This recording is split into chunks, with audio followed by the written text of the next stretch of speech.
என் மகளே, என் மகனே, நீ தோல்விகளைக் கண்டு துவண்டு போனாயோ? எதிர்காலத்தை நினைத்து மலைத்து நின்றாயோ? திறமையில்லை என தயங்கி நின்றாயோ? உலகத்தை எதிர்கொள்ள தைரியமில்லையோ? பிசாசின் கிரியைகளைக் கண்டு பயந்து போனாயோ? பாவ கயிறுகளால் சிக்குண்டு போனாயோ? வெளியே வர முடியாமல் சோர்ந்து போனாயோ? ஆபத்தைக் கண்டு அஞ்சி நின்றாயோ? நம்பினவர்கள் கைவிட்டதை நினைத்து கலங்கி நின்றாயோ? உனக்குள் இருக்கும் என்னை மறந்து போனாயோ? இன்றே உன் உறக்கத்திலிருந்து விழித்தெழு. உனக்குள்ளே என் கிரியை நிறைவேற விட்டுக்கொடு. பாவ சூழ்நிலையில் நீ எனக்குள் ஒளிந்துகொள். மேன்மையானவைகளை தெரிந்துகொள். நீ போக வேண்டிய தூரம் வெகு தூரம் அதை புரிந்துகொள்.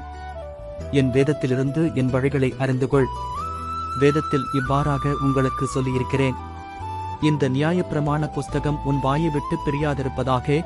இதில் எழுதியிருக்கிறவைகளின்படியெல்லாம் நீ செய்ய கவனமாயிருக்கும்படி இரவும் பகலும் அதை தியானித்துக் கொண்டிருப்பாயாக.